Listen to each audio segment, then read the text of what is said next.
నమస్తే. నా పేరు దాసన్ అన్న. నా పేరు రాములు నాయక్. మీకు మిమ్మల్ని ఎక్కువ నేను పోస్టల్ మీద చూసినా నేను మన కేసీఆర్ ఓడింగ్ ఉందంటే పక్కన మీ ఓడింగ్ కూడా ఉంటుంది. జనరల్గా జనాల మంచిది, అందు గురించి హోర్డింగ్లో ఉంటా, జనాలలో ఉంటా, అన్ని జాగాలో కనిపిస్తూ ఉంటా మీ అటువంటి వాళ్ళకి. నేను మిమ్మల్ని ఎక్కువ పబ్లిసిటీ ముందుంటారన్న మీరు ఎందుకు మరి?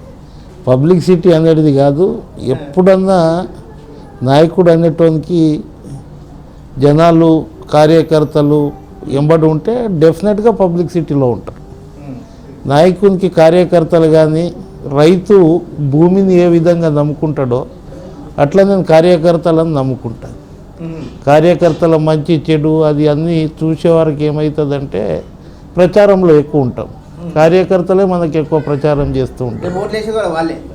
రేపు ఓట్లు వేసేటోళ్ళు వాళ్ళే, దించేటోళ్ళు వాళ్ళే. అందుగురించే పుట్టి పెరిగింది నారాయణఖేడ్లో. నారాయణఖేడ్ మెదక్ జిల్లా మారుమూల ప్రాంతం తాండాలో పుట్టి పెరిగిన. మా తండ్రి అక్కడ వీళ్ళు చదువుకోరు, గ్రామంలో ఉంటే తాండాలో ఉంటే అనేది మా తాతగారు హైదరాబాద్ తీసుకొచ్చారు. మామూలు హైదరాబాద్ తీసుకొచ్చి ఆల్మండ్ ఫ్యాక్టరీ కాంట్రాక్టర్గా పనిచేసారు. ఇది బేగంపేట ఎయిర్పోర్ట్లో కాంట్రాక్టర్గా పనిచేసారు. హైదరాబాద్లో అనేక కట్టడాలకు కానివ్వండి, నాగార్జున సాగర్ డ్యామ్ నిర్మించేటప్పుడు గిట్ట మా వాళ్ళు అక్కడ పనిచేయడం జరిగింది. అందు గురించే ఇక్కడనే హైదరాబాద్ క్యాపిటల్ సిటీ, ఇక్కడనే ఉంటే కొంచెం చదువు అవుతుంది, కొంచెం గ్రామానికి ఇది అవుతుంది అనే ఉద్దేశంతో ఇక్కడనే ఉందాం. ఇప్పుడు ఇద్దరం. చిన్నోడు ఆయన బిజినెస్ చేస్తూ ఉంటాడు. ఇంతకుముందు బేక్లెట్ హైలామ్ అనే ఇక్కడ ఫ్యాక్టరీలో పనిచేసేటోడు. తర్వాత ఆయన ఫ్యాక్టరీ బంద్ అయిన తర్వాత నా ఎంబడే టీఆర్ఎస్ కార్యకర్తగా ఎంబడే ఉంటాడు. అన్ని పనులు ఆయన చూస్తాడు. నేను ఇంటర్మీడియట్ వరకు చదువుకున్నా. ఈ స్కూల్ ఇక్కడనే చదివినా, హైదరాబాద్లో. నారాయణఖేడ్ కానీ ఇక్కడ వచ్చేసారు వాళ్ళు. నారాయణఖేడ్లో ఇప్పుడు భూములు ఉన్నాయి, మా ఇండ్లు ఉంది, అన్నీ ఉన్నాయి అక్కడ మాకు. టోటల్గా ఇక్కడ సెటిల్ అయినా అక్కడ మేము నెలకు ఒకసారి వ్యవసాయం పనుల మీద కానివ్వండి, అక్కడ అన్ని పనులు కానీ కుటుంబ సభ్యులలో ఏమన్నా మంచి కార్యక్రమాలు అవి పెళ్ళిళ్ళు కానీ ఉంటాయి, పేరెంటాలు అటువంటి దానికి వెళ్తే వస్తూ ఉంటాం. ఇప్పుడు మీరు కాలేజీ ఇంటర్మీడియట్ కూడా చదివారు? అవును, కాలేజ్ ఎక్కడ చేశారు? Nampally junior college. దానికి వైస్ ప్రెసిడెంట్గా గిట్టే నేను ఎన్నికైనా. అప్పటి నుంచే విద్యార్థి దశ నుండే రాజకీయంగా నేను ఉన్నా. ఇక్కడ విద్యార్థి దశ నుంచే వేరే పోస్టులు వచ్చినాయి అప్పుడు. అవును, ప్రెసిడెంట్గా, కాలేజ్ స్టూడెంట్ ప్రెసిడెంట్. అవును, అప్పటి నుంచి స్టార్ట్ అయింది మీ లైఫ్. అదే 10th గిట్ట నేను పోటీ చేయడం జరిగింది. 10th గిట్ట పోటీ చేయడం, నంబర్ 1 అమీర్పేట్ నంబర్ 1 స్కూల్ అనేది చాలా ఫేమస్ స్కూల్. ఆ స్కూల్లో గిట్ట పోటీ చేయడం జరిగింది. 10th ఇంటర్ తర్వాత చదవాలని ఉండే కానీ డిగ్రీ వరకు పోయినా కానీ డిస్కంటిన్యూ అయింది. తర్వాత అటువంటిది ఏం లేదు. లవ్ ఎక్కడ ఉంటుంది మాకు, అటువంటి లవ్ ఏముండదు. ఈ అన్ని సంఘాలలో కానివ్వండి, ఈ ట్రేడ్ యూనియన్లో కానివ్వండి, నేను జనరల్గా మా ఫాదర్ ఒక కార్మికుడు, అక్కడ రైతు, హైదరాబాద్ సెటిల్ అయిన తర్వాత కార్మికుల సాధక బాధకాలు మా ఇంట్లో జరిగేది, మీటింగ్లు జరిగేది, వాళ్ళ పరిస్థితులను బాగా అవగాహన చేసిన. అందు గురించే కార్మిక నాయకునికి ఎదగాలనేది ఇది ఉండే. 1987లో నేను సర్వీస్లో జాయిన్ అయినా, గవర్నమెంట్ సర్వీస్. అప్పుడు కమర్షియల్ ట్యాక్స్ డిపార్ట్మెంట్లో ఇస్తా అంటే 1987. ఇంటర్ అయిపోగానే పబ్లిక్ సర్వీస్ కమిషన్ ఎగ్జామ్ రాసిన గ్రూప్ 4. అది ఎక్కడ హ్యాబిట్స్లో మనం చిన్నగా ఉన్నప్పుడు అంత జాబ్ గురించి వాళ్ళే ఏంటంటే అప్లికేషన్లు పెట్టేటోళ్ళు. ఏది హ్యాబిట్స్ బస్ స్టాప్ దగ్గర, అక్కడ 25 పైసా ఇచ్చి అప్లికేషన్ దింపి ఎగ్జామ్ రాసే వరకు రూపాయి జరగకుండా జాబ్ వచ్చింది. దాదాపు అప్పుడు 4-5 వేలు ఉండే జీతం. 1987, 87, 94లో రాజీనామా చేసిన. 1994లో అప్పుడు బీఎస్పీ కేజీ సత్యమూర్తి నక్సలైట్ నాయకులు చాలామంది నక్సలైట్ నాయకులు నాకు వచ్చి ఒక ట్రైబల్ లీడర్ మా దగ్గర లేరని 94లో రాజీనామా చేయించి నాకు బోత్ నియోజకవర్గం నుంచి ఆదిలాబాద్ బోత్ ఎస్టీ రిజర్వేషన్ అక్కడికించి బీఎస్పీ అభ్యర్థిగా నన్ను పోటీ చేయించడం, అక్కడ రిజల్ట్ రాకపోయినా అక్కడికించి నేను రాజకీయంగా ముందడుగేసి వచ్చాను. పెళ్ళి 1982 మే 20వ తేదీ. లేదు, అరేంజ్ మ్యారేజ్. ట్రైబర్లలో లవ్ మ్యారేజ్ తక్కువనే, పెద్ద మనుషులు ఏదైతే లేదు 1900 ఎస్ఎస్సి ఎగ్జామ్ రాయంగానే మా ఫాదర్ జనరల్గా ఏమవుతుందంటే ఈ ట్రైబర్లలో చిన్నతనంలోనే పెళ్లి చేసేస్తారు. ఎందుకంటే కొడుకు కలిసి వచ్చే కొడుకు అన్నా ఉండాలి, లేకుంటే ధనమన్నా ఉండాలి, అదే పద్ధతిలో వాళ్ళు ఇది చేస్తారు. అందు గురించే కలిసి వచ్చే కొడుకు. ఇప్పుడు నా ఏజ్ 50 దాటింది, నాకు 34 సంవత్సరాల కొడుకులు మనమరాళ్ళు ఉన్నారు. నాకు నేనే కుర్రలే, అన్నదమ్ములు లెక్క ఉంటారు.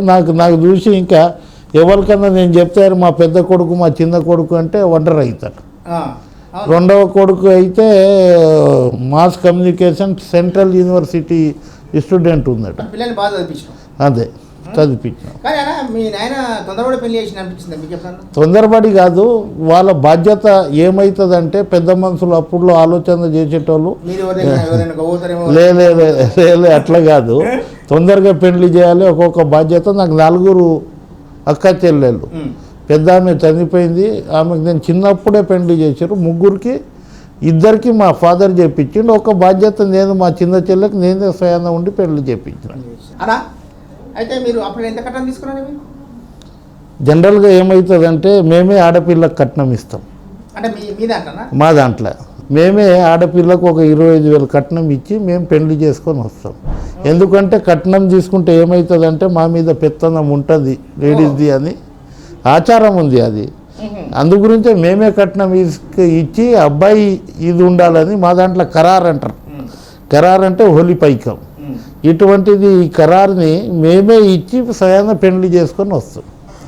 ఇది నేను అప్పుడు ఆ జమానాలో 25,000 కట్నం 1982లో. ఇలా దాదాపు అది 25 లక్షలు. అప్పుడు నువ్వు నాకు అత్తమామలు ఇచ్చింది ఏంది ఒక అయితే.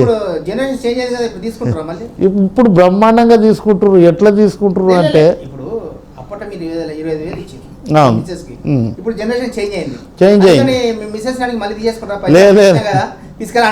లేదు అటువంటిది కాదు. ఒక్కసారి మాట ఇస్తే ఆ మాట కట్టుబడి ఉంటాం.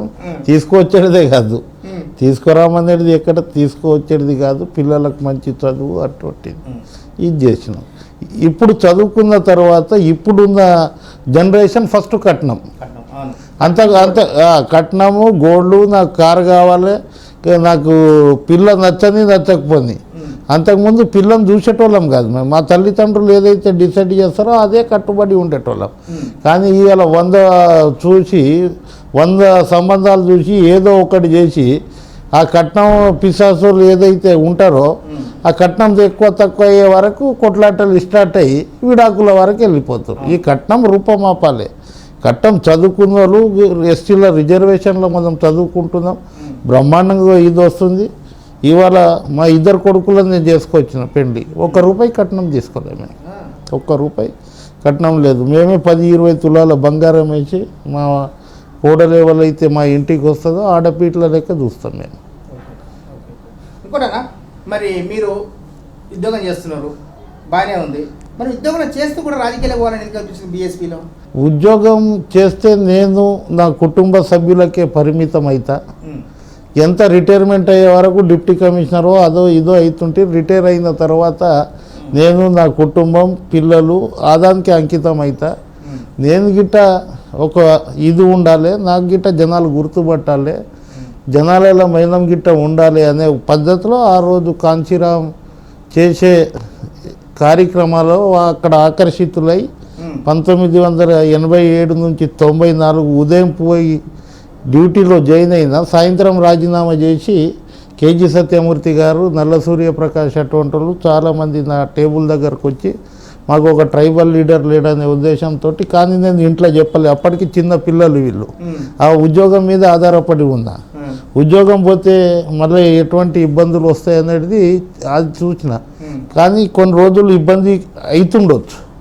ఆ రోజు ఎన్టీ రామారావు 50 సీట్లు ఇస్తా అని కాంచీరామ్ దగ్గరకు వచ్చిండు. అప్పుడు నేను చెప్పిన, కాంచీరామ్ గారు నాకు చాలా కొడుకు అట్లా ఏ విధంగా చూస్తుండేనో, ఇప్పుడు మా ముఖ్యమంత్రి ఏ విధంగా చూస్తాడో నాకు ఆ విధంగా ఉంటుండే కాంచీరామ్ దగ్గర గిట్ట. నేను చెప్పిన 50 సీట్లు తీసుకొస్తే ఇంకా 10 సంవత్సరాల గవర్నమెంట్ పన్నది ఉంటుంది, అయినా ఒక్క సీట్ ఇవ్వడానికి గిట్ట ఇదవుతాడు. అప్పుడు ఈశ్వరీబాయి గవర్నమెంట్ పడిపోయిన తర్వాత 85లో నాందేళ్ల భాస్కర్రావు గవర్నమెంట్ పడగొట్టినప్పుడు ఈశ్వరీబాయి నా గురించి టికెట్ అడిగింది. ఎల్లారెడ్డి కామారెడ్డి టికెట్ అడిగితే ఎన్టీ రామారావు ఒక్క సీటే ఇస్తా అంటే ఆ ఫామ్ బి అక్కడనే వదిలేసి ఇస్తే 2 ఇవ్వమని. ఒక్కొక్క సీట్కి ఆలోచించే వ్యక్తి మనకి 50 సీట్లు ఇస్తా అంటుండు సార్, మనం తప్పకుండా తీసుకోవాలనే ఉద్దేశంతో చెప్తే ఆయన అగ్రి అయిండు. కానీ కొంతమంది నాయకులు నక్సలైట్ మూమెంట్కి ఎంచి వచ్చినారు, కొంతమంది మనము రాజ్యాధికారంలో వస్తాం ఈ విధంగా అవుతాం అనేది ఉండే ధీమా. నేను చెప్పిన డిపాజిట్లు రావు సార్, ఈసారి మనం వాళ్ళతోటి కలిసి ఉంటే 50కి 50 గెలుస్తాం, ఒక ఫోర్స్గా తయారవుతామనే ఉద్దేశంతో చెప్పడం ఆయన గిట్ట కన్విన్స్ అయిండు. కానీ తర్వాత అది ఏదైతే మిత్రపక్షం అనుకున్నామో శత్రుపక్షంగా తయారై పోటీ చేసుకున్నాం. మొత్తం సీట్లు ఒక్కటి గిట్ట గెలవాలి, కొన్ని ఓట్లు చీల్చినాం తప్ప సీట్లు గెలిచే పరిస్థితి ఉంటే ఇది ఉంటుండే. అందు గురించే రాజకీయాలలో రావడం జరిగింది. గెలవాలి, చాలామంది డిపాజిట్లు పోయినాయి అప్పటికి. నాది గిట్ట డిపాజిట్ పోయింది అప్పుడు. డిపాజిట్ అప్పట్లో దాదాపు నేను అనుకుంటా అంత డబ్బులు ఏం దలగలే. కాంచీరామ్ గారు నాకు పంపించడం జరిగింది ట్రైబల్ అని, కానీ అంత డబ్బులు అంత యాద లేదు నాకు, ఎంత డబ్బులు వాళ్ళే ఇచ్చారు. మా దగ్గర ఇక్కడ డబ్బులు అప్పుడు మా దగ్గర లేదు. ఇవాళ జనరల్గా ఇప్పుడు గిట్ట ఏ వలన పోటీ చేస్తే పార్టీ కొంచెం సాయం చేస్తుంది అంతే. ఓకేనా? ఇప్పుడు మీకు 4 పిల్లలనా? సడన్గా ఎమ్మెల్యే టికెట్ ఇవ్వకూడదు కదా మీకు లెక్క ప్రకారం?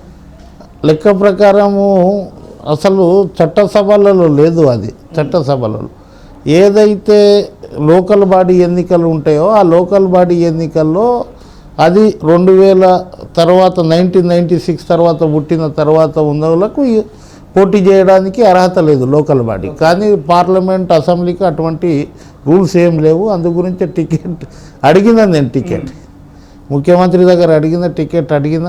పాపం ఆయనకి ఇవ్వాలని ఉండే, కొన్ని సందర్భాలలో ఇవ్వలేకపోయినా, నాకంటే ఎక్కువ ఆయన బాధపడ్డాడు, నేను నా మంచికి టికెట్ ఇవ్వలేకపోయినా అని. కానీ ఫస్ట్ టైం గవర్నమెంట్ రాగానే రూపాయి ఖర్చు లేకుండా గవర్నర్ కోటలో నన్ను ఎమ్మెల్సీకి ఇంత పెద్దగా గౌరవించడం నేను ఆయనకు రుణపడి ఉంటా. అదే ఇంకోటనా, మనం కేసీఆర్ గారు ఇప్పుడే మాట్లాడుకోవద్దు కేసీఆర్ గురించి. మీరు కాంచీరామ్ గవర్నమెంట్లో అంటే మీకు బీఎస్పీలో పనిచేసారు, అట్లా ఎన్ని సంవత్సరాలు పనిచేసారు ఆ పార్టీలో? దాదాపు 94 నుంచి కాంచీరామ్ ఉందని రోజులు పనిచేసిన. కాంచీరామ్ చనిపోయిన తర్వాత ఇటు రావడం జరిగింది, టీడీపీలో రావడం జరిగింది. టీడీపీలో వచ్చిన తర్వాత కొన్ని రోజులు పనిచేసిన టీడీపీలో. తర్వాత కేసీఆర్ తెలంగాణ మూమెంట్ పెట్టక ముందు చర్చలు జరుగుతున్నప్పుడు మన తెలంగాణకు మనం ఎందుకు చేసుకోవాలనే ఉద్దేశంతో సార్యంబడి పనిచేసిన అంతే. ఓకేనా? మీరు అప్పట్లో ఏపీకి అప్పుడు అందరూ కలిసినప్పుడు కూడా మీరు లంబాడి దానిలో మంచి మంచి పోస్టులు చేసారు, వాళ్ళకు అధ్యక్షులు చేసారు లంబాడి బస్సులకు. మరి ఈ పోస్ట్ అన్ని ఎవరు మన ఏపీ గవర్నమెంట్లో ఇచ్చారా? అప్పుడు సమైక్య రాష్ట్రంలో చంద్రబాబు నాయుడు ముఖ్యమంత్రి ఉండే, ఎన్టీ రామారావు ముఖ్యమంత్రిని చూసిన. చంద్రబాబు నాయుడు దగ్గర ఇది ఉంటే నాకు చంద్రబాబు నాయుడు పిలిచి డిటి నాయక్ బిడ్డే మ్యారేజ్ అవుతుంది, మీరు రాములు నాయక్ మీరు తెలంగాణలో పోవద్దు, నేను మీకు ఉన్నా అని ఆయన ముఖ్యమంత్రి హోదాలో నా చేయి పట్టుకుంటా. లేదు సార్ నేను ఒక డిసిషన్ తీసుకున్నా, నేను కేసీఆర్ ఎంబడే ఉంటా, అది మంచిగా కానీ చెడు కానీ రాష్ట్రం ఇంపార్టెంట్ కదా మాకు, రాష్ట్రం సాధించాలనేది చెప్పిన చంద్రబాబు నాయుడు, కరాఖండిగా చెప్పిన. మీకు నేను మంచిగా చూసుకుంటాను అది ఇది అని చెప్పడం జరిగింది. ఆయన గిట్ట ఏమి ఇది చేయలేదు. కానీ లేదు సార్ ఒకసారి డిసిషన్ అని చెప్పడం జరిగింది. నాకు ఒక అలవాటు ఉంది, ఎక్కడైనా మాట ఇచ్చినామనుకో ఆ మాటకు 100% కట్టుబడి ఉంటాం. అది లాస్ కానీ, లేకుంటే లాభం కానీ, లేకుంటే ఇది కానీ ఒకసారి మాట ఇస్తే దానికి 100% కట్టుబడి ఉంటాం. అంటే కేసీఆర్కి మాట ఇవ్వకముందు చంద్రబాబుకి మాట ఇచ్చింది. చంద్రబాబుకి మాట ఇవ్వాలి. చంద్రబాబు మాట తీసుకునే ప్రయత్నం చేసిండు కానీ నేను మాట ఇవ్వాలి. ఎమ్మెల్యే ఇచ్చినా ఆయన ఎంపీ టికెట్ ఇచ్చినా నేను పోటీ చేసేటోని కాదు. తెలంగాణ రాష్ట్రం చాలామంది అనుకుందాము ఒక 10-20 మందితోటి ముందుగా స్టార్ట్ అయింది తెలంగాణ రాష్ట్ర సమితి. అంతకుముందే మా రాష్ట్రం మాకు కావాలి, చాలా అన్యాయాలు జరిగినాయి అనే ఉద్దేశంతో నేను ఎమ్మెల్యే అవుతున్నా ఎంపీ అవుతున్నా అనేది కాదు, రాష్ట్రం సాధించుకోవాలి అనే పద్ధతిలో 14 సంవత్సరాలు రామునికి 12 సంవత్సరాలు వనవాసం ఉంటే 1 సంవత్సరం అజ్ఞాతవాసం, 13 సంవత్సరాలకు వాళ్ళకు రాజ్యాధికారం రాష్ట్ర ఇదైంది. కానీ ఇక్కడ సమైక్య రాష్ట్రం పోవాలంటే 14 సంవత్సరం, ఇంకో సంవత్సరం ఎక్కువ అయింది. ఆ రోజు డిక్లేర్ అయిన రోజు చాలా మంచి ఆనందంగా ఆ రోజు రాత్రి అంతా నిద్ర రాలే.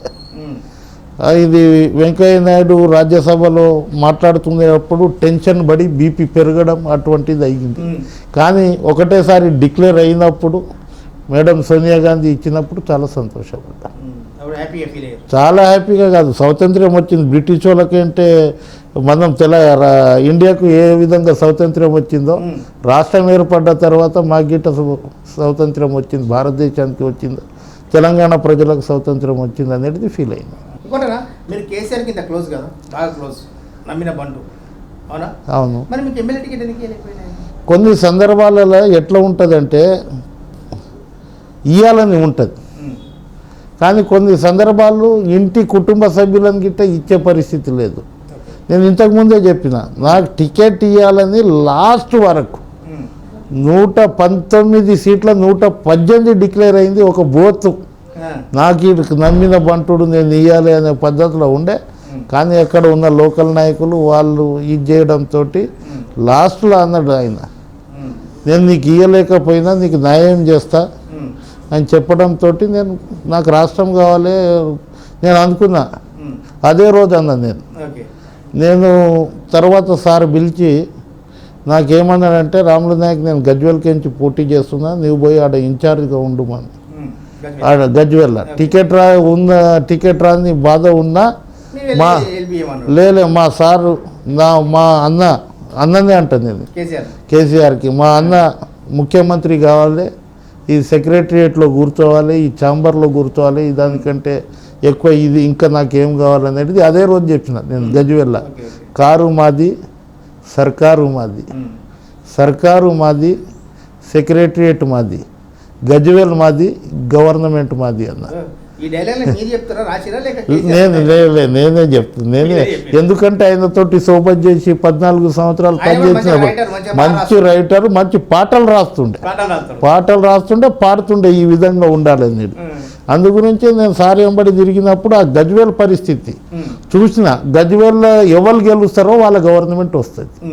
నాకు ఆ సెంటిమెంట్ ఉంది. అంతకుముందు గీతారెడ్డి గారు గెలిచారు, అంతకుముందు ఇంకోరు గెలిచారు, కాంగ్రెస్ గవర్నమెంట్ వచ్చింది. నేను అనుకున్న ఈసారి ఈడ సార్ గెలుస్తాడు, 100% మా ఫిగర్ గుర్తుంటుంది. మేము ఎన్నికలు అయిన తర్వాత గిట్ట ఫామ్ హౌస్లో కూర్చొని ఎన్ని సీట్లు వస్తాయి, ఎక్కడెక్కడ గెలుస్తాం అనేది అంత లెక్కలు చేసేటోళ్ళం. 4-5 రోజులు వారమేసి రోజులు కూర్చొని సార్ వెంబడి ఇది ఉండే, సార్ కరెక్ట్ ఫిగర్ ఇస్తుండే. ఇగో ఈ సీట్ గెలుస్తున్నాం, ఈ సీటు పోతుంది, ఈ సీటు వస్తుంది, కొన్ని సీట్లు అయితే 500 నుంచి 1000 ఓట్ల లోపు పోతున్నాయి అనే పద్ధతిలో చెప్పి ఆ రోజు కాన్ఫిడెన్స్ వచ్చేసింది, డెఫినెట్ గవర్నమెంట్లో వస్తాం. ఆ రోజు చెప్పిన దళిత ముఖ్యమంత్రి కాదు సార్, ఇప్పుడు మీరు మటుకు తెలంగాణ రాష్ట్రం తీసుకొచ్చారు, బంగారు తెలంగాణ కావాలంటే మీరే ముఖ్యమంత్రి ఉండాలి, మీ కాన్సెప్ట్ బాగుంది, కానీ ఇవాళ మీరు ముఖ్యమంత్రి ఉండి ఈ దాని మీద ఒక అవగాహన పిహెచ్డి చేసిండు తెలంగాణ మీద. ఎక్కడ ఏముంది, ఏ ముఖ్యమంత్రికి లేని అవగాహన ఉంది. ఇంత వాగు కాడ నుంచి, ఇంత నదుల కాడ నుంచి, ఇంత కాలువల వరకు ఆయనకున్న అవగాహన. మొన్ననే మన ప్రజెంటేషన్ చూసినాం ఏది అసెంబ్లీలో, సామాన్యునికి గిట్ట అర్థమయ్యే విధంగా చెప్పడం జరిగింది ఆయన. ఓకేనా? ఇంకొన్ని విషయాలు తెలుసుకునే ముందు ఒక చిన్న బ్రేక్ తీసుకున్నామన్నా. బ్రేక్.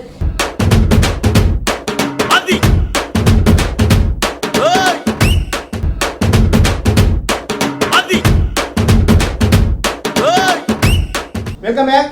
నమస్తే అన్న. అన్న, మీరు కేసీఆర్తో పాటు ఉన్నారు, ఆయన ఫామ్ హౌస్లో మీరున్నారు అవునా? అవును. అందరు గెలిచిన తర్వాత కేసీఆర్ ఏమో దళితులు ముఖ్యమంత్రి చేస్తాను. అయితే ఇప్పుడు దళితులు ముఖ్యమంత్రి చేద్దు సార్, మీరే సీఎంగా ఉండాలి అని చెప్పింది మీరా?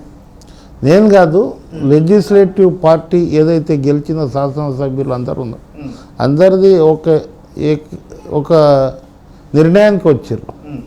ఈ టైంలో సారే ఉండాలి అనే ఉద్దేశంతో అందరూ చెప్పడం జరిగింది. అదంతో లెజిస్లేటివ్ ఏదైతే డిసైడ్ చేస్తుందో వాళ్ళే ముఖ్యమంత్రి అవుతారు. అయినా నేను కావాలని ఎప్పుడు అనుకోలేదు, అయినా నేను కానే అన్నాడు.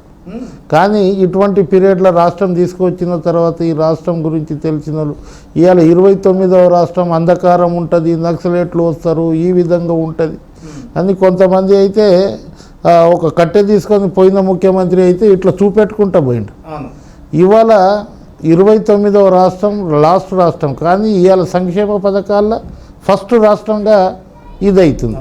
ఇవాళ నరేంద్ర మోడీ కానివ్వండి, మహారాష్ట్ర ముఖ్యమంత్రి కానివ్వండి, ఇటు కర్ణాటక ముఖ్యమంత్రి, అటు మధ్యప్రదేశ్, గుజరాత్ ముఖ్యమంత్రులు ఆలోచనల మన సంక్షేమ పథకాలు ఏ విధంగా వస్తున్నాయి అనేది ఇది చేశారు. ఇవాళ దళితులకు ఏమి ఇది కాలేదు కదా, దళితులకి ఉప ముఖ్యమంత్రి ఇవ్వడం ఇవి అన్నీ ఉన్నాయి కదా.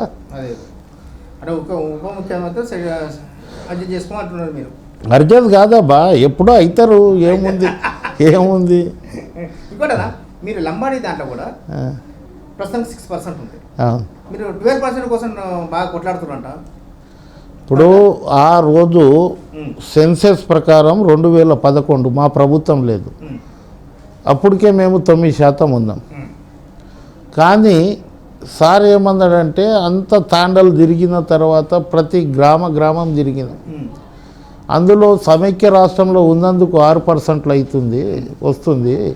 రాష్ట్రం ఏర్పడితే తెలంగాణ జిల్లాలో ఈ లంబాడీస్ కానీ గిరిజన్స్ ఎక్కువ ఉన్నారు, 12% వస్తుంది. మన రాష్ట్రం ఏర్పడ్డ తర్వాత మనం 12% పోదామనే తోటి ఆ రోజు ఎన్నికల మేనిఫెస్టోలో పెట్టినాం. 12% రిజర్వేషన్ ఇస్తామని, తాండలను గ్రామ పంచాయతీ ఇచ్చేస్తామని. తాండల గ్రామ పంచాయతీ మొదటి క్యాబినెట్లో తీర్మానంలో పాస్ అయింది. ఇప్పుడు టెక్నికల్గా ఏముందంటే ఎన్నికలు అయిపోయిన తర్వాత మళ్ళీ ఎన్నికలు పెడితే కోర్టుకు ఎవరన్నా పోతే అది ఉండదు. వచ్చే సర్పంచ్ ఎన్నికల్లో తాండలు 1759 తాండలు సపరేట్ తాండ గ్రామ పంచాయతీ అవుతుంది. ఇదే విధంగా ఇవాళ 12%, కొంతమంది ఉద్యోగాలు ఇప్పుడే పడ్డాయి, ఉద్యోగాలలో మాకు 6% ఇస్తున్నారని కొంత ఆందోళన ఉంది. కానీ ఇవాళ మేము మళ్ళీ ఈ పర్సంటేజ్ ఇస్తే అగో కేసీఆర్ గారు మీరు 12% ఇస్తా అన్నారు, మీరు 9% ఎట్లా ఇస్తారు అని కొంత రాజకీయంగా ఇది చేసేటట్లు ఉన్నారు. కానీ ఉద్యోగాలు ఇప్పుడే అయిపోతుంది అనేది కాదు కదా, ఉద్యోగాలలో కొంచెం లాస్ అవుతుండొచ్చు. ఈ రాష్ట్రం ఏర్పడ్డ తర్వాత 25 జిల్లాలు అయిన తర్వాత ఇంకా ఉద్యోగాలు వస్తున్నాయి. మేము ఆయన దృష్టికి తీసుకుపోవడం జరిగింది, ఆయన గిట్ట చేయడానికి సిద్ధంగా ఉన్నారు. ఇవాళ తమిళనాడు రాష్ట్రంలో ఏ విధంగా ఉందో రిజర్వేషన్, ఆ విధంగా నేను రిజర్వేషన్ ఇవ్వాలి, ట్రైబల్ని నేను ఆదుకోవాలి, 95% ట్రైబల్స్ నాకు ఓటేసిరు అనేది ఆయన మనసులో ఉంది. ఇవాళ సంక్షేమ పథకాలు చూడండి, మేము ఎన్నికల మేనిఫెస్టోలో కళ్యాణ లక్ష్మి పెట్టలే. ఆయన చూసిండు దేవరకొండ ప్రాంతం తిరిగినప్పుడు ఈ లంబాడి పిల్లలు పుట్టంగానే అమ్మేయడమా లేకుంటే చంపేయడమా. ఒక తాండా అయితే వరంగల్లో నేను సార్ పాదయాత్ర చేసేటప్పుడు బదియానాయక్ తాండా అనేది కాలిపోయింది. కాలిపోయినప్పుడు పెళ్లి ఆగిపోయింది. పెళ్లి ఆగిపోతే సారు స్వయాన్ని నాకు పిలిచి 50,000 రూపాయలు ఆ తాండకు పంపించి 2 లక్షల రూపాయలు పంపించిండు. నేను సార్కి అన్నా, సార్ మరి మీరు డబ్బులు పంపించుడే కాదు, ఆ తాండకు పోయి ఆ పిల్లకు మీరు ఆశీర్వాదం ఇస్తే బాగుంటుందంటే పెళ్లికి వచ్చి ఆశీర్వాదం ఇచ్చి ఆయనకు ఆ రోజుల నుంచే మనసులో ఉంది. కానీ ఎన్నికల మేనిఫెస్టోలో పెట్టలే, కళ్యాణ లక్ష్మి పథకం ఎక్కడ చెప్పలే. కానీ ఈ బీదోలు, ఎస్సీలు కానీ ఎస్టీలు కానీ మైనారిటీలు కానీ వీళ్ళకి ఇవ్వాలనేది ఆయన డిసిషనే తీసుకుండు. కానీ ఇవాళ ఏం చేసిండు, బీసీలలో గిట్ట చాలా ఇది ఉన్నారు, అగ్రవర్ణాలు వారిలో బిలో పవర్టీ లైన్ దరిద్ర దివ్యరేఖ కింద ఉన్న గిట్ట ఇప్పుడు అది వర్తిస్తుంది ఏప్రిల్కి. ఎంత పెద్ద ప్రోగ్రాం అది, 51,000 ఉంటే చిన్న కుటుంబంలో ఉండే బీద కుటుంబములకు పెద్దన్న పాత్ర పోషిస్తుంది. ఇవాళ పచ్చటి పందిర్లో 51,000 రూపాయలు ప్రభుత్వం తరపున కానివ్వండి, శాసనసభ్యులు కానివ్వండి, అక్కడ తహసీల్దార్ కానివ్వండి, ఆర్డీఓ కానివ్వండి, కలెక్టర్ కానివ్వండి, ప్రభుత్వ అధికారులు పోయి ఇయ్యంగానే వాళ్ళకు ఒక ధీమా అనేది వస్తుంది. ఇదే 50,000 రూపాయల పెళ్లిళ్ళు అయ్యే కుటుంబాలు చాలా ఉన్నాయి. దళిత గిరిజన కుటుంబాలు, మైనారిటీ కుటుంబాలు. ఎవరి దగ్గరన్నా పోయి డబ్బులు తీసుకోవాలంటే ఆడు 10కి 11 మిత్తితోటి ఇంట్రెస్ట్ తోటి ఇచ్చే పరిస్థితి ఇవాళ. కేసీఆర్ మా పెద్దన్న ఉన్నాడు, కేసీఆర్ మా తండ్రి ఉన్నాడు. 51,000 కళ్యాణ లక్ష్మి పథకం వస్తుందంటే అల్లుడు వస్తే భయపడకుండా నేను 51,000 ఇస్తానే పద్ధతిలో ఇవాళ తల్లిదండ్రులకు ఒక భరోసా వచ్చింది. మాటలు కాదండి, ఎక్కడైతే దేవులాడి పట్టుకపోయి ఇస్తున్నాం మేము. ఎవరికైతే పెళ్ళి ఇప్పుడు చదువు రాదని అనుకోవద్దు, జనాలు చాలా హుషారు ఉంటారు. కానీ ఏ సంక్షేమ పథకాలు పెడుతుండు, ఎట్లా తీసుకోవాలనేది జనాలకు తెలుసు. కళ్యాణ లక్ష్మి బ్రహ్మాండంగా ఏ రాష్ట్రంలో లేని విధంగా ఇవాళ కళ్యాణ లక్ష్మి సక్సెస్ఫుల్ కార్యక్రమం. ఇవాళ కళ్యాణ లక్ష్మి ఇది కాకపోతే బీసీలకు ఎందుకు ఇస్తుంటే కళ్యాణ లక్ష్మి సక్సెస్ అవుతుంది, మంచి డిమాండ్ ఉంది. అందుగురించే మాకు గిట్ట కావాలని అనేక బీసీ సంఘాలు ఇది చేయడంతో వాళ్ళ గిట్ట ఇవ్వడం జరుగుతుంది. కళ్యాణ లక్ష్మి దేశంలోనే మంచి ప్రోగ్రాం ఇది. ఇలా భరోసా వచ్చిన ప్రోగ్రాం కళ్యాణ లక్ష్మి. ఇంకోటనా, మీరు నారాయణఖేడ్ విడిచిపెట్టేసి హైదరాబాద్లో సెటిల్ అయిపోయారు. ఇప్పుడు మీకు హైదరాబాద్ సెటిల్ అయిన తర్వాత నారాయణఖేడ్ వెళ్ళి నారాయణఖేడ్ టికెట్ ఇవ్వమంటే ఎట్లా ఇస్తారు మీకు ప్రజలు? ఎట్లా మిమ్మల్ని? ఇప్పుడు నేను కుల సంఘాలు నడిపించిన బంజారా బేరీ దానికి రాష్ట్ర అధ్యక్షుని. ఈ ఎస్సీ ఎస్టీలో ఏముంటుందంటే ఎక్కడైతే రిజర్వేషన్ ఉంటుందో అక్కడ ఎక్కడికించి వచ్చి పోటీ చేసిన ఇంపార్టెంట్ కాదు. ఇవాళ పెద్దపల్లి ఉంది, వెంకటస్వామికి ఏం సంబంధం? 3 సార్లు ఎంపీ అయ్యా. ఇవాళ వివేక్ ఉన్నారు, ఏం సంబంధం? ఇట్లా. కానీ ఇది జనరల్ సీట్, కొంచెం ఇబ్బంది ఉంటుంది. కానీ జనరల్ సీట్ల మా జనాభా ఉంది, 45,000 ఓట్లు ఉన్నాయి. లంబాడాస్ ఎక్కడైతే డిసైడ్ చేస్తారో అటు ఇది అవుతుంది. అందు గురించి అడిగిన నేను మొన్న గిట్ట టికెట్ అడిగిన నేను, ఆ ఎమ్మెల్సీ ఇచ్చేసి నాకు టికెట్ ఇవ్వండి అని. ఒకసారి 2 సార్లు పాపం ఆయన పోటీ చేసి ఓడిపోయిండు, ఒకసారి అవకాశం ఇద్దామని. ఎప్పుడో డెఫినెట్గా అక్కడికించి నేను, ఎందుకంటే ఎక్కడో పోయి చేసే బదులు సొంత గడ్డ మీద పుట్టి పెరిగిన గడ్డ మీద ఇంత ప్రజాసేవ చేద్దామని అది నాకు ఉంది, ఆ కోరిక ఉంది. మీరు వచ్చిన తర్వాత కొంచెం లంబడిలకు గుర్తింపు వచ్చింది, ఎస్టీలకు కూడా గుర్తింపు వచ్చింది. దీనికి కారణం ఏంటి?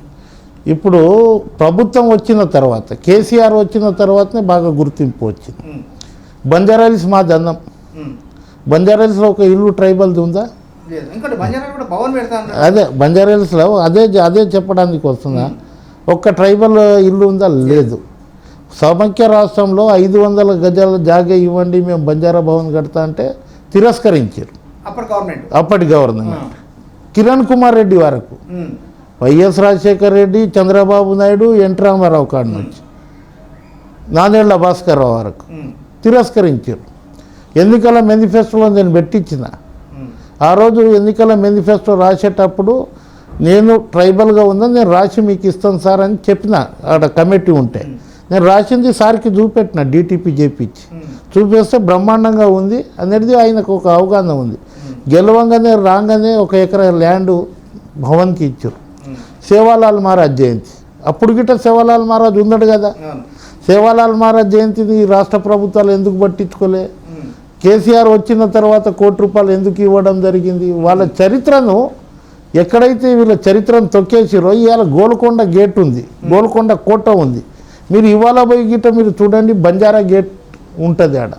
అప్పుడు గోల్కొండ రాజులకు ధాన్యాలు కానీ పప్పు, ఉప్పు, బియ్యము వీళ్ళే ఇక్కడికించి సరఫరా చేసేటోడు. బంజారాహిల్స్ వచ్చి ఆవులను ప్లస్ ఏదైతే ఆ బండ్లు కట్టుకొని వస్తుండేనో, ట్రాన్స్పోర్టేషన్ లేకుండేనో, అక్కడ ఏదైతే ఎద్దుస్ కానీ అవి కానీ బండ్లన్నీ తీసుకు ఇది మొత్తం ప్రదేశం గుట్టలతోటి కూడిన ప్రదేశం. అప్పుడే బంజారాహిల్స్ అని వచ్చింది. బంజారాలు ఉండే స్థలంలో సమైక్య రాష్ట్రంలో పెద్ద బిల్డింగ్లు వచ్చినాయి. 1 ఎకరా జాగా ఇచ్చిండి. ఇప్పుడు దానికి దాదాపు 10 కోట్ల రూపాయలు, ఇప్పుడు 2.5 కోట్లు జీవో ఉంది, ఇంకా ఇది ఉంది. దాని మీద ఒక కేసు అయింది, మొన్నది గెలిచిన కేసు. ఇది జూన్ 1st వీకో 2nd వీక్లో అది అక్కడ ప్రారంభమవుతుంది. చూడండి, ఇవాళ బంజారా భవన్, సేవాలాల్ మహారాజ్ జయంతి, తాండలు గ్రామ పంచాయతీ, కళ్యాణ లక్ష్మి పథకం. నేను హాస్టల్లో చదువుకునేటోని. దొడ్డు బియ్యం, పురుగుల అన్నం వస్తే ఆ పురుగుని ఇట్లా తీసి పక్కకు పెట్టి అన్నం తినేటోళ్ళం, లేకుంటే మాడిపోతాం ఆ రోజు ఆకలితోటి తినకపోతే. కానీ ఇవాళ ముఖ్యమంత్రికి ఎవరు చెప్పలే. ఎవరైతే ఇవాళ ఎస్సీ ఎస్టీ పిల్లలు గిట్ట నేను ఏ బియ్యం తింటాను, నా మనమడు ఏ బియ్యం తింటాడో ఆ బియ్యం తినాలి అనే ఉద్దేశంతో ఎస్సీ ఎస్టీ బీసీ మైనారిటీ పిల్లలకు ఇలా చూడండి 70 ఆశ్రమ పాఠశాలలు ఉర్దూ మీడియం, 50 ట్రైబల్లకు. ఇలా ఎటువంటి ఆశ్రమ పాఠశాలలు ఇవాళ బ్రహ్మాండంగా ఇదవుతుంది. ఈ 10-12 సంవత్సరాలు అక్కడ పిల్లలు చదువుకొని బ్రహ్మాండమైన ఎడ్యుకేషన్ వస్తుంది. ఏ తాండలో గిట్ట అసలు ఎవరు చదువుకోలేదు అనే పద్ధతిలో ఉంటారు. బ్రహ్మాండంగా సైన్సిస్టు, డాక్టర్లు, ఇంజనీర్లు, లాస్ట్లో వస్తే యాక్టర్లు గిట్ట అవుతారు. ఇంకోటనా ప్రతి తండలో కూడా ఒక గుడి కట్టి ఆ గుడిలో పంతులు కూడా మీరే పేమెంట్ ఇచ్చి డెవలప్ చేసినారంట, కరెక్టేనా? అది చేసినాము. మొన్ననే ఒక సదస్సు పెట్టిన, ఎప్పుడు 29వ తేదీ నిన్న. అప్పుడు 5500 తాండలు ఉన్నాయి తెలంగాణలో. అందులో దాదాపు 3000 గుళ్ళు కట్టేసినాం ప్రభుత్వంతో, ₹1 తీసుకోకుండా. ఆ తాండలలో ఉన్న తాండవాసులు అందరు కలిసి మంచి ఆచారం ఉంది. ఒక నాయకుడు కానివ్వండి, ఒక పూజారి కానీ ఒక మాట చెప్తే ఆ మాట కట్టుబడి ఉంటాం. ఒక్కొక్క ఇంటికి ₹10,000 ఇవ్వమంటే ఆడు ఎంత బీదోడు ఉందో ఆడు కష్టం చేసి ₹10,000 తీసుకొచ్చి ఇచ్చి గుళ్ళు కట్టుకుంటాడు. సమైక్య రాష్ట్రంలో ఇవి చెప్పలే. ఎందుకు చెప్పలే అంటే ఎండోమెంట్ డబ్బులు ఇస్తుంది, ఎండోమెంట్ వరకు పోయే పరిస్థితి లేదు వీళ్ళకి. ఇప్పుడు మనం ఆర్గనైజ్ చేస్తున్నాం. అది ఇప్పుడు మనము 60% వాళ్ళు కడితే 40% మేము ఇవ్వాలనేది. ఇప్పుడు అందరికీ అదే వర్తిస్తే ఎస్సీ ఎస్టీలకు కొంచెం ఇది చేయండి, 10% తీసుకోండి అనే పద్ధతిలో ముఖ్యమంత్రి దృష్టికి గిట్ట తీసుకువెళ్ళడం జరుగుతుంది. ఇంకా మొన్న బ్రాహ్మణులకు ఫెడరేషన్ ఇచ్చారు ఒక 100 కోట్లతోటి. నేను మొన్న ప్రధానమైన డిమాండ్ ఏంటంటే తెలంగాణలో ఉన్న గిరిజన పూజారీలు ఉంటారు. ఈ గిరిజన పూజారీలకు గిట్ట దీపధూప నైవేద్యం వర్తించాలనేది ప్రధానమైన డిమాండ్. అది ముఖ్యమంత్రి దృష్టికి పోయింది, ఆయన సానుకూలంగా ఉన్నాడు. అదేవిధంగా తాండా డెవలప్మెంట్ బోర్డు అనేది గిట్ట ఏర్పాటు చేయాలి. ఏదైతే ఎస్టీ సప్లాన్ డబ్బులు ఉంటాయో ఆ తాండా డెవలప్మెంట్ బోర్డులో పెడితే ఏ తాండాలో కానీ, లేకుంటే గిరిజన డెవలప్మెంట్ బోర్డు, తాండా డెవలప్మెంట్ లేకుండా గిరిజన డెవలప్మెంట్ బోర్డు. అటు గోండు సోదరులు ఉండవచ్చు, అటు చెంచులు ఉండవచ్చు, అటు కొయ్య ఉండవచ్చు. ఎవరన్నా ఈ తాండాలలో డ్రింకింగ్ వాటర్, ఏ ముఖ్యమంత్రి అండి అసలు తాండాలలో అస్సలు అందరికంటే ఎక్కువ మంచినీళ్ళ అవసరం ఎక్కడ ఉందంటే ట్రైబల్ ఏరియాలలో.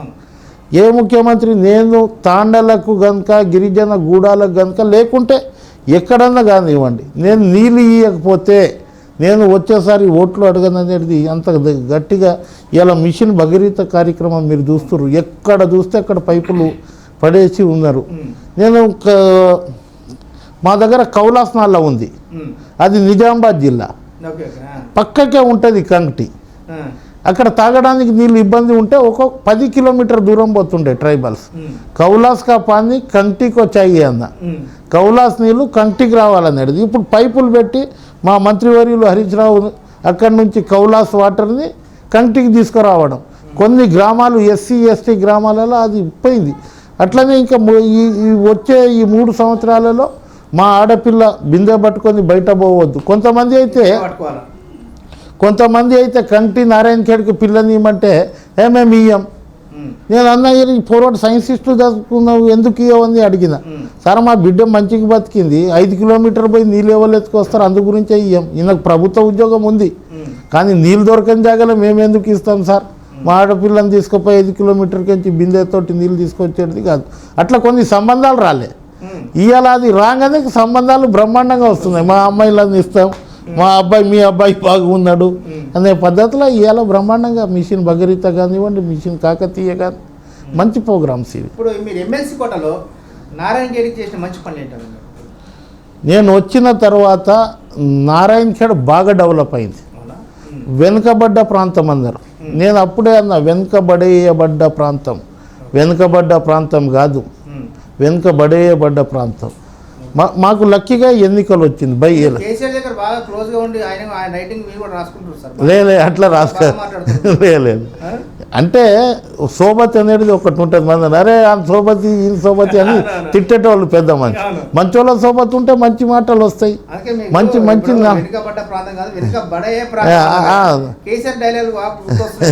వెనుకబడేయబడ్డ ప్రాంతము. అందులో పాపం కిష్టారెడ్డి గారు చనిపోవడం జరిగింది. ఎవరు చనిపోవద్దని అనుకోము. నేను ఆయన ఒక కమిటీలో ఆయన చైర్మన్, నేను పబ్లిక్ అకౌంట్ కమిటీలో మెంబర్ని. మేము అనేక సందర్భాలలో మాట్లాడినాం. చూడు సార్, ఇప్పుడు ఎన్నికలు కావు, నీవు 4 సార్లు ఎమ్మెల్యే అయినావు, నేను ఈ గడ్డ మీద పుట్టినా, నేను ఎమ్మెల్సీ అయినా. ఎన్నికలు వస్తే నీ జెండా నీవు పట్టుకో, మా జెండా మేము పట్టుకుంటాం. అభివృద్ధిలో మటుకు ఇద్దరం ఒకటే దండ పని చేద్దాము. పని చేసే ముఖ్యమంత్రి ఉన్నట్టు, మాటలు చెప్పే ముఖ్యమంత్రి కాదు. ముఖ్యమంత్రి దృష్టికి మనం ఏ సమస్య తీసుకోపోయినా మంచి అవగాహన ఉన్న ముఖ్యమంత్రి, ఇది డెవలప్ చేద్దాం. ఇటు మహారాష్ట్ర బార్డర్ 8 కిలోమీటర్ ఉంది, మన కర్ణాటక బార్డర్ ఒక 8 కిలోమీటర్ ఉంటుంది. ఈ 3 రాష్ట్రాలు కలిసిన ఉన్న ప్రాంతం ఇది. 3 రాష్ట్రాల ప్రాంతంలో మనం బాగా అభివృద్ధి చేసుకుందాం అనుకున్నాం. బాగా అభివృద్ధి దిశలో ఉన్నప్పుడు బాగా పాపం ఆయన చనిపోవడం జరిగింది. తర్వాత బై ఎలక్షన్ వచ్చింది. బై ఎలక్షన్లో దాదాపు 400 కోట్ల రూపాయలు నారాయణఖేడ్ ప్రజలకు ఆ అదృష్టం దక్కింది. ఎక్కడైతే తాండలకే కానీ ఎక్కడైతే ఏ ఊర్లలో రోడ్లు లేకుండే ఆ రోడ్లు కానివ్వండి, వాటర్ కానివ్వండి, బ్రహ్మాండంగా ఇదైంది. ఇవాళ ఇంకా పని చేయవలసి ఉంది నారాయణఖేడ్కు. మొన్న చెప్పంగానే సార్కి ఎవరు చెప్పలే, మెదక్ జిల్లాకు సంబంధించిన వ్యక్తి, అన్ని జిల్లాల మీద అవగాహన ఉన్న వ్యక్తి, ప్రతి గ్రామం మీద పట్టు ఉన్న వ్యక్తి 4 రెసిడెన్షియల్ పాఠశాల ఇచ్చిండు. ఒక నియోజకవర్గానికి 4 రెసిడెన్షియల్ పాఠశాల అంటే అంతకుముందు 2 ఉన్నాయి, 3 ఉన్నాయి. ప్రతి మండలానికి ఒక నియోజకవర్గంలో రెసిడెన్షియల్ పాఠశాల అంటే చదువు తల్లికి, సరస్వతి తల్లికి దూరం ఉన్న గిరిజనులు దగ్గర రావాలనే ఉద్దేశంతో మంచి ప్రోగ్రాం ఇవ్వడం జరిగింది. వెనుకబడ్డ ప్రాంతం కాదు, అది వెనుకబడేయబడ్డ ప్రాంతం. మొన్న ముఖ్యమంత్రి గారికి చెప్పిన, సార్ ఈ ఏరియాలో కొన్ని ఇండస్ట్రీస్ రావాలి, ఇక్కడ ఉపాధి ఇది కావాలి, ఇక్కడ వలసలు పోతుర్రు, వలసలను ఆపవలసిన సమయం మన దగ్గర ఉంది. సోలార్కి మంచి భూములు మా దగ్గర, సోలార్ సిస్టమ్, అటు సోలార్ పెట్టవచ్చు. లేకుంటే అటు మహారాష్ట్ర కర్ణాటక బార్డర్లో ఏం అమ్ముడు పోతాయో జొన్న రొట్టెలు బ్రహ్మాండంగా చేస్తారు. నేను అన్న మూమెంట్లో ఉన్నప్పుడు నారాయణఖేడ్కి ఏమన్నా ఇది జరిగితే 2 బండ్లు రొట్టెలు కట్టుకొని పోతుంటాయి. ఇంత రొట్టె, ఉల్లిగడ్డ, ఇంత కారం, పైపులు ఏది అప్పుడు మాంజరా పైపులు బలగొట్టుకుందాం అనుకున్నాం. మాంజరా పైపు మొత్తము సింగూరు డ్యామ్కించి హైదరాబాద్ వరకు నీళ్ళు రాకుండా చేయాలనే ఉద్దేశంతో ఒక ప్రోగ్రాం తీసుకున్నాం. రొట్టెలు పైప్ లైన్ మీద కూర్చోవాలి, ఒక 2 రొట్టెలు, ఇంత కారము, ఒక ఉల్లిగడ్డ, జర ఇది రావాలనేది. అట్లా ఇప్పుడు గిట్ట నేను నారాయణఖేడ్లో ఒక పిలుపు ఇస్తే ఒక 10,000 కాదు, 1,00,000 రొట్టెలు ఒకటే రోజులో తయారు చేసి మూమెంట్కి ఇంత సర్ది కట్టుకొని పోతాం చూడు, అట్లా కట్టుకొని ముంగట్టు వస్తారు మా వాళ్ళు. నా బిజినెస్ జనరల్గా నేను కార్మిక నాయకుడిని. ఇవాళ ఒక 10 ఫ్యాక్టరీలకు ప్రెసిడెంట్గా ఉన్నాను. వాళ్ళు చందాలు వస్తారు. లే ఫ్యాక్టరీలు నాయి కావు, కార్మిక సంఘాలలో ఎన్నికల్లో పోటీ చేసి నేను లేబర్ డిపార్ట్మెంట్ కదా బేసికల్గా. లేబర్ డిపార్ట్మెంట్ బేసికల్గా లేబర్ చట్టాలు తెలిసినోని, ఎక్కడైతే కనీస వేతనాలు ఇవ్వరో అక్కడ కరెక్ట్గా పోరాడి వాళ్ళకి ఇస్తే, ఇప్పుడు నీకు 100 రూపాయలు లాభం జరిగింది అనుకుందా, రూపాయి ఇవ్వడానికి ఇచ్చారు కార్మికులు. అట్లనే ఆ విధంగా నా దగ్గర బండి లేకుంటే కార్మికులే ఇప్పించారు. నా దగ్గర నేను 94లో ఓడిపోయిన తర్వాత బస్సులో తిరిగితే ఒక జాగాలో బోనస్ ఇప్పిస్తే బజాజ్ చేతకి ఇప్పించారు. అక్కడికించి టర్నింగ్ పాయింట్. ఇవాళ కార్మికులు నాకు అండగా ఉంటారు. ఇవాళ నాకు ఇంతమంది జనాలు వస్తారంటే కార్మికులు ఎట్లా ఉంటారంటే, కార్మిక సంఘాలు నువ్వు ఈ ఊర్లకించి జనాలను జమ చేయాలంటే లారీలు పెట్టాలి, అది చేయాలి, ఇది చేయాలి. ఇవాళ వ్యవస్థ మీకు తెలుసు కదా. అదే కార్మికులు ఉంటే కార్మికులకు ఉంటే ఏమి ఇచ్చే అవసరం లేదు. వాళ్ళే సపోజ్ ఒక ఫ్యాక్టరీలో 1000 మంది పని చేస్తారు, 900 మంది డీసీఎంలో ఎక్కి వచ్చేస్తారు. ఇది ఇది అట్లా ఉంది మీది. అట్లా అంటే నేను ఎందుకని ఇలా అంటే అనేది మీరు చాలా మందికి ఆర్థిక సాయం చేస్తారు, అవును, మంచిగా చేయడానికి ఏదైనా ఆర్థిక సాయం చేస్తారు. ఇప్పుడు కేసీఆర్ మీకు క్లోజ్, మరి హైదరాబాద్లో మంచి ల్యాండ్ ఉన్నాయి, మంచి కబ్జాలు పెట్టచ్చు కదా మీరు, మేము చేపించుకోవచ్చు కదా. కబ్జాలకు వ్యతిరేకం. కబ్జాలు ఎవరైతే చేస్తారో ప్రభుత్వ భూములు పీడీ యాక్ట్ తాడే యాక్ట్ పెట్టమందాం, పీడీ పెట్టుమందాం. లేదు, ఒక్క ఎకరా కానీ ఒక్క సెంట్ భూమి కానీ రాములు నాయక్ ఇక్కడ కబ్జా చేసినది ప్రూవ్ చేస్తే మీరు ఏదంటే దానికి నేను సిద్ధంగా ఉంటాను. ఇప్పుడు జనాలు ఏముంటారంటే ఇప్పుడు ముఖ్యమంత్రి ఉన్నాడు పాప, నాకు ముఖ్యమంత్రి చాలా దగ్గర అని చెప్పుకుంటూ ఉంటారు, వాళ్ళని నమ్మి పోయేటోడు మోసపోతాడు. కానీ ప్రాక్టికల్గా నా పేరు ఎవరో చెప్పి ఏదో చేస్తే నాకేం సంబంధం అది, అంతే కదా. నేను ఒక చిన్న ఇల్లు కట్టుకుంటున్నా ఈ మధ్యలో నారాయణఖేళ్ళ, ఒక 2.5 ఎకరాలు, ఒక 12 ఎకరాలు, 14 ఎకరాల భూమి వ్యవసాయం చేసుకుందాం. ఎప్పుడన్నా రాజకీయ నాయకునికి రిటైర్మెంట్ ఉండదు, సచ్చే వరకు ప్రజాసేవ చేయాలి. ఇప్పుడు నారాయణఖేళ్ళ ఉన్నారన్న మీరు, నేను మీ నారాయణఖేళ్ళ ఉన్నాను అనుకొని నాకు చిన్న పని పడ్డది, అరే మా ఎమ్మెల్సీ సాబ్ ఉన్నాడు, మా రాములు నాయక్ సాబ్, నేను పోతాను. అక్కడ మీ ఇంటికి వచ్చిన లేడని చెప్తే వాళ్ళు ఫీల్ అవుతారు. మీరు హైదరాబాద్లో సెటిల్ అయిపోయారు, మంచి హైదరాబాద్లో ఏం చేస్తారు, కేసీఆర్ జిందాబాద్ అంటారు, మంచిగా కేసీఆర్ చుట్టూ తిరుగుతారు. లేదు, అట్లా లేదు. ఇప్పుడు నాకు ఎమ్మెల్యే క్వార్టర్స్ రూమ్ నెంబర్ 137, మీరు ఎప్పుడన్నా చూడండి, 20 కిలోల బియ్యం ఉడుకుతుంది రోజు. నారాయణఖేడ్కి రానివ్వండి, సిటీకి రానివ్వండి, ఆ టైంకు నేను ఉన్న రోజు ఇంత బియ్యం ఉడకబెడతాం, ఎవరు ఉంటే వాళ్ళు తింటాం. అదేవిధంగా సేమ్ నారాయణఖేడ్ల గిట్ట ఇల్లు కట్టి రోజు ఒక 20 కిలోల బియ్యం ఊరికెంచి వస్తారు. నా రూమ్ని లాక్ చేసుకొని 30 మంది బస్సులు దొరకాయి, వెనుకబడేబడ్డ ప్రాంతం ఏడైతే బస్సులు దొరకాయి, అక్కడ పడుకోవడానికి వాళ్ళకి షెల్టర్ ఇవ్వడానికి అక్కడ అది ఇది చేస్తున్నాం. ఇప్పుడు నా ఫండ్ ఉంది, అందరికంటే ఎక్కువ నారాయణఖేడ్ ఇది చేస్తున్నాం. ఈ విధంగా అక్కడ వెనుకబడ్డ ప్రాంతం మొన్న చూడండి, ఎస్ఐ కానిస్టేబుల్ పరీక్షలు రాసిరు మొన్న. నాకు తెలుసు, ఈ 6 నెలల ముందు నుంచి వాళ్ళకి ట్రైనింగ్ ఇచ్చి ఫస్ట్ ఎస్పీకి డిఎస్పీకి అందరికీ పిలిచి ఫస్ట్ హైట్ కొలిపించిన, హై జంప్, లాంగ్ జంప్ అన్నీ వచ్చారు పిల్లలు. తర్వాత చదువులో తక్కువ ఉంటారు ఇక్కడ ఈ ఏరియాలో అని ఒక 53 రోజులు ట్రైనింగ్ ప్రోగ్రాం పెట్టించిన, గ్రూప్ 1, గ్రూప్ 2, ఎస్ఐ పోలీస్ పెట్టించి అందులో 1000 మంది సెలెక్ట్ అయ్యారు. ఏది హై జంప్, లాంగ్ జంప్లో. తర్వాత ఎగ్జామ్ పెడితే 500 మంది వచ్చారు. 35 మార్క్స్ కట్ ఆఫ్ మార్క్ పెట్టుకున్నాం. 12.5 లక్షలు ఫ్యాకల్టీకి ఇచ్చిన, 10 లక్షల రూపాయలు పుస్తకాలకు ఇచ్చిన, 22 లక్షల రూపాయలు. రోజు 1 క్వింటాల్ బియ్యం, పెళ్లి భోజనం లేక. నేను భోజన ప్రియుని, ఎక్కడ కాంప్రమైజ్ కాదు. నేను మంచిది తినాలి, మనతోటి ఉన్నోళ్ళ గిట్ట మంచిగా తిన్నా. ఇప్పుడు గిట్ట నేను చెప్తా ఉంటా, 10 కిలోలు చికెన్ ఉడకబెట్టరు, అందరు తింటారంట. అట్లా అయితే ఇప్పుడు ఇన్ని లక్షలు ఖర్చు పెడతారు మీరు, ఇన్ని లక్షలు కడతారు, ఏ బ్యాక్ వెనక నుంచి ఏది ఇన్కమ్ చేయంటే మీరు ఇన్ని లక్షలు ఖర్చు పెడుతున్నారు. లేదు, ఇన్కమ్ ఎట్లా అంటే, ఇన్కమ్ ఎట్లా ఉంటుందంటే కార్మికులది అగ్రిమెంట్స్ అవుతాయి. అగ్రిమెంట్ అయినప్పుడు వాళ్ళు 1 నెల జీతం. మొన్న ఏజీఐ గిలాస్ ఫ్యాక్టరీ కాంట్రాక్ట్ కార్మికులది ఇది చేసిన, దాదాపు 20 లక్షల రూపాయలు నాకు డీడీ రూపంగా పంపించారు. ఇవే నా సంపాదన. కంపెనీ ఓనర్ల దగ్గర మేము తీసుకోం కదా, కంపెనీ ఓనర్ల దగ్గర కంపెనీ ఓనర్ దగ్గర తీసుకుంటే మంచి అగ్రిమెంట్ చేయలేవు. కార్మికుల పక్షాన నిలబడి వాళ్ళకి మంచిగా చేస్తే కార్మికులు నిన్ను ఆదుకుంటారు. ఇవాళ నేను నాయి నరసింహారెడ్డి సాబ్ ఇద్దరం ఒకటే రోజు గవర్నర్ కోటలో ఎమ్మెల్సీలు అయినాం. ఆయన కార్మిక నాయకుడు, మా ఫాదర్ కార్మికుడు. అక్కడ చూసి కార్మిక నాయకుడు ఉన్న రోజులలో చూసి, ఆ రోజుల్లో మాకు 100 క్వింటల్ బియ్యం పండితే స్ట్రైక్ అయింది ఒక ఫ్యాక్టరీలో, సమ్మె జరిగింది. ఆ 100 క్వింటల బియ్యం మా ఫాదర్ పనిచేసాడు, వాళ్ళని తీసుకొచ్చి. అప్పటి నుంచి కార్మికులు ఎంబడి ఉన్న ఇవాళ జనార్దన్ రెడ్డి కానివ్వండి, కార్మిక నాయకుడు, ఎంత పెద్ద పేరుంది. ఇవాళ సంజీవరెడ్డి కానివ్వండి, ఇవాళ నాయి నరసింహారెడ్డి కానివ్వండి, కార్మిక నాయకునికి ఎప్పుడు లోటు ఉండదు. కార్మికుల గురించి పనిచేస్తూ ఉంటే వాళ్ళే ఆదుకుంటారు. అంటే ఇంకోటనా, మీరు ఇంత మా నారాయణఖేడ్ నుంచి మొదలుకొని హైదరాబాద్లో కూడా మీరు మంచి మంచి పనులు చేస్తారు. ఈ పనులన్నింటి కారణము రేపు పొద్దున్న కేసీఆర్ మీకు ఎమ్మెల్యే టికెట్ ఇస్తే ఓట్లు ఈజీగా పడతాయి ఈ ప్లాన్ తోటైనా? ఇప్పుడు కేసీఆర్ చేసే సంక్షేమ పథకాలతోటే ఓట్లు పడతాయి.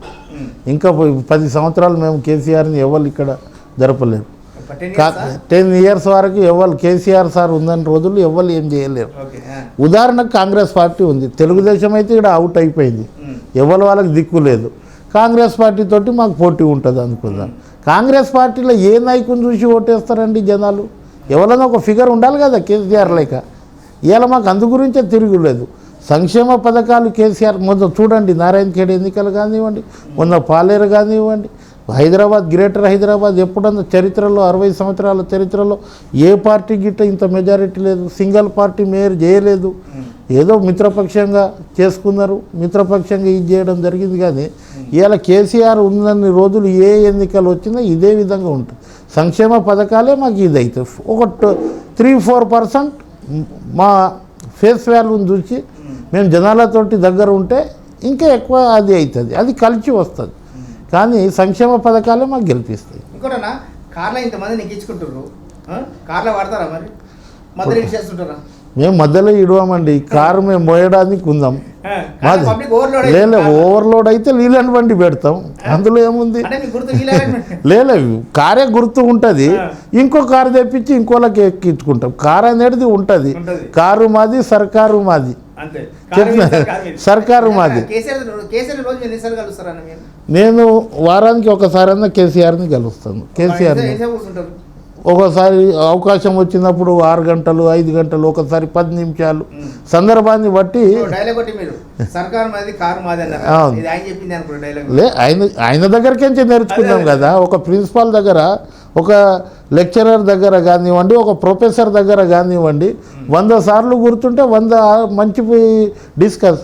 ఇంతకుముందు టీఎంసీ అంటే ఏదో అనేటోళ్ళు, ఇలా ఒక టీఎంసీ అంటే ఎంత ఎకరాలు మారుతాయి. ఇవాళ అన్నీ ఆయననే చెప్పిండు కదా. ఇలా నాకు అందరికంటే ఎక్కువ అదృష్టం ఏంటంటే ప్రొఫెసర్ జయశంకర్ సార్ తోటి కలిసి పనిచేసిన, జనార్దన్ రావు తోటి, ఇవాళ విద్యాసాగర్ వాటర్ నిపుణులు, వీళ్ళందరినీ సార్ ఒక బ్యానర్ ఎక్కడెక్కడనో ఉండే, ఈ మేధాశక్తులు ఎక్కడెక్కడనో ఉండే. తెలంగాణ రాష్ట్ర సమితి ఒక బ్యానర్ కదా, ఆ బ్యానర్ మీద అందరినీ ఒక గూటికి తీసుకొచ్చింది కదా. అంతే అడ్వైజర్గా పెట్టుకోవడం దాంట్లో తప్పు ఏం లేదు కదా. అంతా ఒక గూటికి తీసుకొచ్చి అందులో పసరిని ఎట్లా పిండుతామో అట్లా పిండి మాకు తయారు చేసిండు ఆయన. అదే లేదు కేసీఆర్ ఇప్పుడు చూడండి,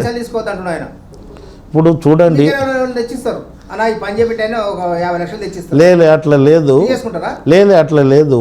ఇదే గవర్నమెంట్ లేకపోయి కాంగ్రెస్ గవర్నమెంట్ ఉంటే ఇప్పటి వరకు ఆ కుంభకోణం, ఈ కుంభకోణం, ఆ మంత్రి ఇది, ఈ ఎమ్మెల్యే ఇది అనేది ఈ 2 సంవత్సరాలు అయింది. అయితే ఇప్పుడు వరకు ఏ మంత్రి మీద కానీ, ఏ కుంభకోణం కానివ్వండి, ఏ అధికారులు కానివ్వండి, విచ్చలవిడిగా ఎక్కడైతే కబ్జాలు కానివ్వండి, దాని మీద అంత కంట్రోల్ అయింది.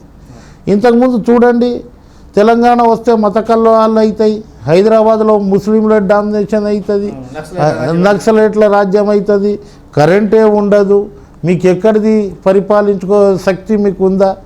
ఏ 2 సంవత్సరాలు వీళ్ళు పరిపాలనిస్తే మా ఎక్కువ, వీళ్ళు కొట్లాడుకొని వస్తారనే పద్ధతిలో ఉండే. ఇవాళ 2 సంవత్సరాలు కాదు, ఈ పరిపాలన చూసి ఇంకా 20 సంవత్సరాలు మాకు పట్టం కడతారు, అందులో ఎటువంటి డౌట్ లేదు.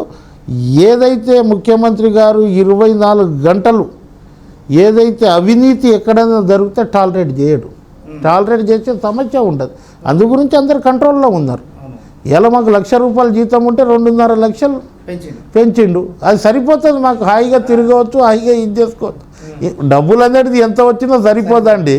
ఒక మర్యాదగా, ఒక గౌరవంగా వస్తే చాలు. అది ఎందుకు కరప్ట్ చేస్తాడు ఒక శాసనసభ్యుడు? ఒక ఎమ్మెల్సీ ఎందుకు అడుగుతాడు? పుష్కలంగా ఆయన తిరగడానికి, ఆయన కుటుంబం ఇది చేసుకోవడానికి, కుటుంబం ఇది చేసుకోవడానికి, పిల్లల చదువులకు. ఇప్పుడు KG to PG, ఇప్పుడు రెసిడెన్షియల్ పాఠశాలలు డబ్బులే తలగాయి మాకు. మా పిల్లలకు 12 సంవత్సరాలు ఆ పైప్ లైన్ కించి ఒక స్ట్రీమ్ లేక గుంజినామనుకో, 12 వరకు ఆయనకి ఇదే ఉండదు. తర్వాత ఆయన డాక్టర్ అవుతాడు, మంచి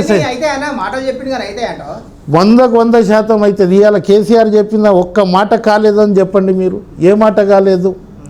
ఏ మాట చెప్పింది కాలేదు? ఏ మాట అయితే చెప్తాడో 100 సార్లు ఆలోచన చేస్తాడు. ఆయన దగ్గరికి నేను చూస్తా, 10 రోజులు దాని మీద డిస్కస్ పెడతాడు. 10 రోజులు నైట్లో ఆయన లేచినప్పుడు 2-3 గంటలకు లేచిన పుస్తకాలు ముంగట పెట్టుకుంటాడు, చదువుతాడు, రీడింగ్ చేస్తాడు, దేశాల మీద అవగాహన ఉంది. అటువంటి మనిషి ఒక్కటికి 10 సార్లు ఆలోచించి ఏదో మైక్ పట్టుకోం కదా, మైక్ అసూరులు లేక అట్లా కాదు కదా, 100 సార్లు ఆలోచన చేసి ఏం చేయాలనేది చెప్పేటోళ్ళకి. మాకు 2001లో మీరు ఒకరోజు గవర్నమెంట్ కార్ల, గవర్నమెంట్ డీజిల్ తోటి బుగ్గ కార్లు తిరుగుతారు తమ్మి అంటే నేనే ఆశ్చర్యపోయేటోది. అరే ఇది తెలంగాణ వస్తుందా, బుగ్గ కార్లు వస్తాయా ఈ దాంట్లో ఇవాళ చూస్తున్నాం. ఆయన 2001లో ఏది చెప్పిండో 2014లో చూసినాం మేము. అది ఇవాళ 2016లో అది ఎంజాయ్ చేస్తున్నాం. ఎక్కడైతే మాకు పోలీసులు రోజు తెలంగాణ బంద్ అనగానే 3 రోజులు పోలీస్ స్టేషన్లో పెట్టిన వాళ్ళు ఇవాళ సులుటు కొడుతున్నారు. ఈ విధంగా ఇంత దానికంటే ఇంకా మాకు ఏమి ఇది ఉంటుంది. థ్యాంక్ యూ అన్న, థ్యాంక్ యూ, కలిసి చాలా విషయాలు తెలుసుకున్నామన్నా. Thank you. ఓకే వివాస్, ఇంతవరకు మా ప్రోగ్రామ్ చూసి బాగా ఎంజాయ్ చేశారు కదా. నెక్స్ట్ వీక్ మరో గెస్ట్తో మళ్ళీ కలుద్దాం. అంతా టేక్ కేర్, బాయ్ బాయ్, నమస్తే అన్న, మీ దాసన్న.